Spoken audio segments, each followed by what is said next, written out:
Everyone, मैं doctor प्रगति गुप्ता और आज हम इस वीडियो में बात करेंगे कैसे एक किडनी फेलियर के पेशेंट के अंदर प्रोटीन लॉस को रोका जा सकता है। प्रोटीन लॉस को रोकने के लिए जितनी भी मैं टिप्स आपको बताऊंगी उनको अच्छे तरीके से समझने के लिए आपके लिए जानना ये ज़रूरी हो जाता है कि ये प्रोटीन लॉस है क्या, किस रीज़न से होता है, क्या सिम्टम्स देखने को मिलते हैं, कैसे हम इसे मैनेज कर सकते हैं। इस वीडियो के अंदर हम इन्हीं सब चीज़ों के बारे में आगे डिस्कस करेंगे। सबसे पहले हम बात करेंगे प्रोटीन लॉस के कॉजेज़ के बारे में। अब ये जो प्रोटीन लॉस कंडीशन है, प्रोटीन यूरिया भी जिसे कहा जाता है, ये एक ऐसी कंडीशन है जो हर एक किडनी फेलियर के पेशेंट के अंदर देखने को मिल जाता है, चाहे वो स्टेज 1 किडनी फेलियर पेशेंट हो या and stage of renal disease हो। हर कंडीशन में ये परेशानी देखने को मिल जाती है, ये सिम्टम देखने को मिल जाता है। जब किसी की किडनी ख़राब होनी शुरू होती है, एकदम से उसके क्रिएटिनिन लेवल्स, यूरिया लेवल्स तेज़ी से नहीं बढ़ते हैं। कुछ समय तक उसकी बॉडी में से सिर्फ प्रोटीन लॉस हो रहा होता है और जब ये नज़रअंदाज किया जाता है लंबे समय के लिए, क्योंकि पेशेंट को ये पता नहीं चलता है कि मेरे साथ ऐसा कोई कंडीशन तैयार हो रही है, क्योंकि ये बहुत जनरल सा सिम्टम होता है। यूरिन के अंदर झाग आना, नॉर्मली पेशेंट को लगता है कि झाग ही तो आ रहा है, कोई ऐसी परेशानी नहीं क्रिएट हो रही है। बट ये झाग जब लंबा टाइम तक बना रहता है, प्रोटीन लॉस बहुत लंबे टाइम तक बना रहता है, तो वो आगे चलकर किडनी फेलियर स्टेज 1 में पहुंच जाता है। अगर किसी को 1 ईयर के अराउंड से प्रोटीन लॉस हो रहा है, यूरिन के रास्ते झाग आता जा रहा है, तो 1 ईयर के बाद वो कंडीशन आपकी स्टेज 1 ऑफ किडनी फेलियर में तैयार हो जाती है। तो सबसे पहले हमें जानना ये ज़रूरी हो जाता है कि अगर आपकी बॉडी में कोई भी ऐसे सिम्टम्स आ रहे हैं, जैसे वीकनेस है, ड्रास्टिक वेट लॉस है, यूरिन में बहुत ज़्यादा झाग आ रहा है, हर बार आप यूरिन पास करने जा रहे हो उसमें झाग देखने को मिल जाता है, तो हमें सबसे पहले अपना एक यूरिन रूटीन टेस्ट ज़रूर करवाना है। हमें जागरूक रहना है, हमें बहुत ज़्यादा प्रिवेंशंस के साथ चलना है, क्योंकि यही जो कंडीशन है आगे चलकर किडनी फेलियर में कन्वर्ट हो जाती है। क्योंकि सबसे पहला जो सिम्टम किडनी फेलियर के पेशेंट के अंदर देखने को मिलता है वो होता है प्रोटीन लॉस। तो अब चलते हैं प्रोटीन लॉस के कॉजेज़ की तरफ। प्रोटीन लॉस क्यों बॉडी में से होना शुरू हो जाता है? जो प्रोटीन आपकी बॉडी के अंदर रहना चाहिए था, जो आपको एनर्जी प्रोवाइड करता है, आपकी बॉडी को स्ट्रेंथ देता है, वही प्रोटीन अब यूरिन के रास्ते बार बार बाहर जा रहा है।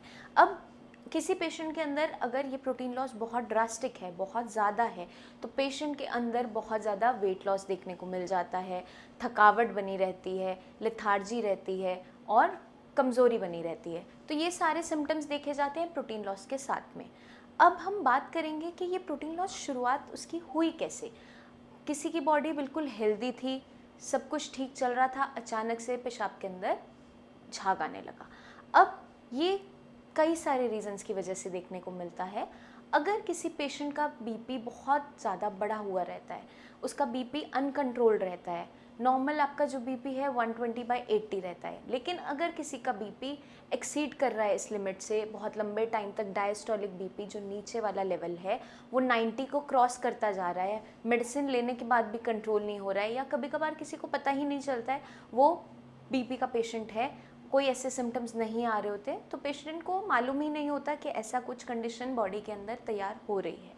अब किसी पेशेंट में बहुत लंबा टाइम तक बीपी बढ़ता रहा, कंट्रोल में नहीं हुआ, ना ध्यान दिया गया, हो सकता है आपकी कोई गलती रही, हो सकता है मेडिसिन से कंट्रोल नहीं हुआ, आपने प्रिकॉशंस नहीं ली, तो क्या देखा जाता है, किडनी तक जब ब्लड जा रहा है, आपकी आर्टरीज खून लेके जा रही है, अब बार बार हाई बीपी की वजह से किडनी के नेफ्रॉन्स की लेयर पे बैंग होता रहा, बार बार हाई बीपी की बैंगिंग की वजह से, वहाँ पर चोट लगने की वजह से जो नेफ्रॉन्स की लेयर थी, जो फिल्ट्रेशन करती है, खून की सफाई करती है, एक छन्नी का काम करती है, वो लेयर ख़राब होनी शुरू हो जाती है।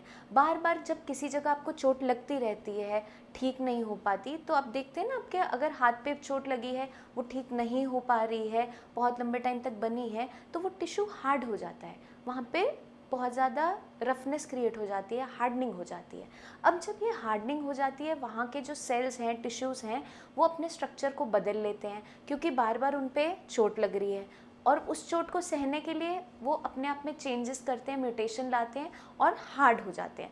अब जब ये हार्डनिंग हो जाती है वहाँ पर, तो जब भी आपकी किडनी में खून जाएगा उसकी फिल्ट्रेशन ठीक से नहीं हो पाती है, खून की सफाई अच्छे तरीके से नहीं हो पाती है।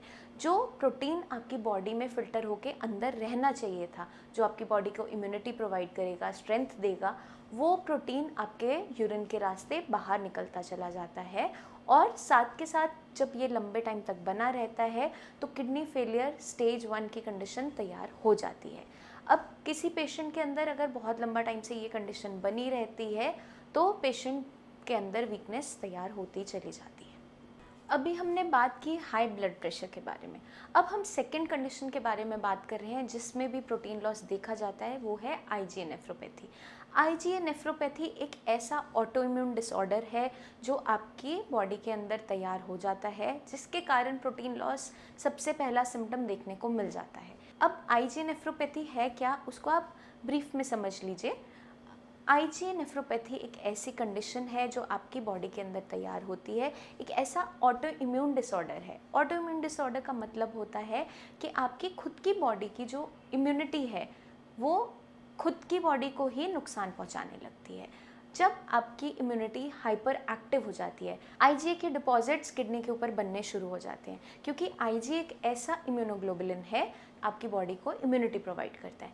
अब जब ये हाइपर एक्टिव हो जाता है, बहुत ज़्यादा बढ़ना शुरू हो जाता है, तो इसकी डिपोजिशन सबसे पहले देखने को मिलती है आपकी किडनीज़ के ऊपर, आपके नेफ्रॉन्स के ऊपर। अब जब ये डिपोजिशन होनी शुरू होती है, इसकी वजह से क्या देखा जाता है, आपके जो किडनी है वो इन्फ्लेम्ड हो जाती है, उस पर सूजन आनी शुरू हो जाती है। अब जब वहाँ पर सूजन आ गई तो आपकी जो किडनी ठीक से फिल्ट्रेशन कर रही थी, नॉर्मल फंक्शनिंग थी, वो लॉस्ट होने लगती है। अब आपकी किडनी ठीक से फिल्ट्रेशन नहीं कर रही है, खून की सफाई नहीं कर पा रही है, जितना भी गंदगी है वो बॉडी के अंदर रिटेन होने लगती है, तो आपके सीरम क्रिएटिनिन लेवल है, यूरिया लेवल है, वो बढ़ने शुरू हो जाते हैं। बट जब आईजीए की शुरुआत होती है, ज़रूरी नहीं होता आपके केएफटी डीरेंज होना शुरू हो जाए, आपके क्रिएटिनिन लेवल्स बढ़ने शुरू हो जाएं, यूरिया लेवल्स बढ़ने शुरू हो जाएं। कभी कभार सिर्फ एक ही सिम्टम देखने को मिलता है, हैवी प्रोटीन लॉस। आपकी बॉडी में जो प्रोटीन बॉडी के अंदर रहना चाहिए था वो यूरिन के रास्ते लीक होना शुरू हो जाता है और बॉडी में वीकनेस तैयार होनी शुरू हो जाती है।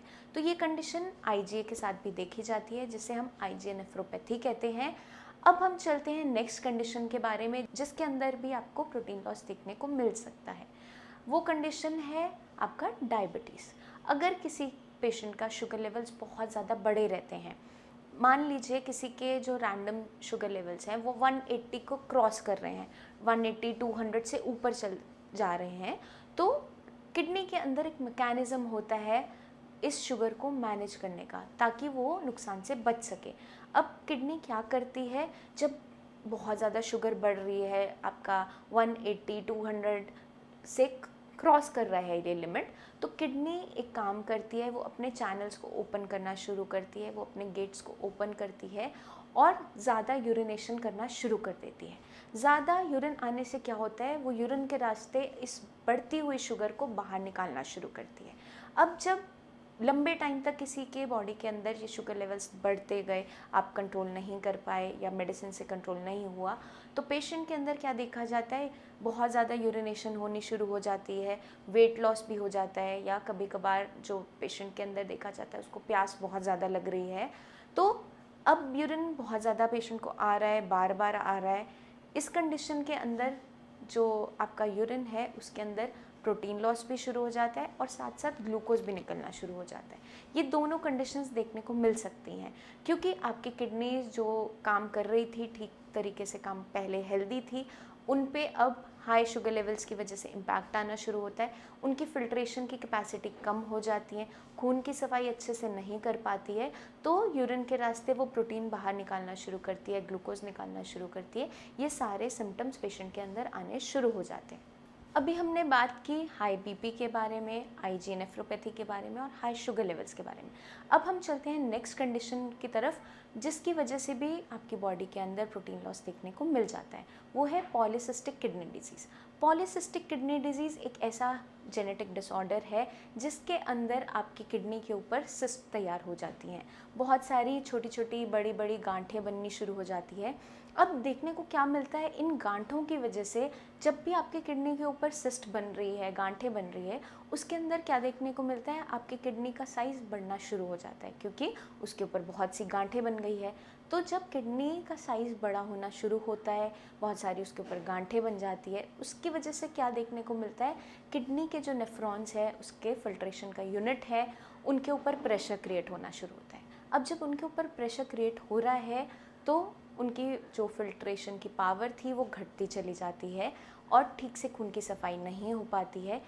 यही जो प्रोटीन आपकी बॉडी के अंदर रहना चाहिए था वो यूरिन के रास्ते बाहर फेंकना शुरू कर देते हैं। तो अभी हमने बात की ऐसी कंडीशंस के बारे में जिसकी वजह से किडनी को नुकसान पहुंचता है और जिसके कारण प्रोटीन लॉस होना शुरू हो जाता है। अब हम चलते हैं, जब भी हम किसी पेशेंट का KFRT ट्रीटमेंट स्टार्ट करते हैं तो सबसे पहला हम क्या काम करते हैं, उन्हें एडवाइस करते हैं कि आपको 15 डेज़ पे मंथली बेसिस पे टेस्ट अपने ज़रूर करवाने हैं। उसके अंदर क्या टेस्ट करवाने होते हैं, आपको एक किडनी फंक्शन टेस्ट करवाना होता है, यूरिन रूटीन करवाना होता है और सीरम बाइकार्बोनेट्स का टेस्ट करवाना होता है। अब पेशेंट का जो कंडीशन है वो इम्प्रूव हो रही है, उसमें सुधार आ रहा है नहीं आ रहा है, वो हम कैसे जज कर पाएंगे, इन टेस्ट के बिहाफ पे। जब पेशेंट के बॉडी के अंदर प्रोटीन लॉस बढ़ा हुआ था, इनिशियली हमने मेडिसिन स्टार्ट की, उसका यूरिन रूटीन करवाया, उसके अंदर 2+ प्रोटीन आ रहा था, हमने मेडिसिन शुरू की, 1 मंथ हो गया, दोबारा टेस्ट करवाया, उसके अंदर प्रोटीन लॉस घट गया, ट्रेसेस में आना शुरू हुआ या 1+ आ रहा है, तो ये क्या इंडिकेट करता है कि ट्रीटमेंट आप पे वर्क करना शुरू कर गया है, आपकी बॉडी अच्छे से रिस्पॉन्स कर रही है, आपकी बॉडी में सुधार आ रहा है, आपकी किडनी की हेल्थ इम्प्रूव हो रही है। जैसे जैसे ये प्रोटीन लॉस नील की तरफ चला जाता है, अगर प्रोटीन लॉस आपका यूरिन रूटीन में नील आ रहा है, इसका मतलब क्या होता है कि किडनी फर्दर ख़राब होने से अब रुक गई है, एक स्टेबल कंडीशन में आ गई है। अब हमारा काम क्या है, उस बीमार हिस्से को ठीक करना, वो मेडिसिन की हेल्प से, डाइट की हेल्प से किया जाता है। आपको अपने BP लेवल्स हैं, शुगर लेवल्स हैं, वो कंट्रोल में रखने होते हैं, चार्टिंग करनी होती है।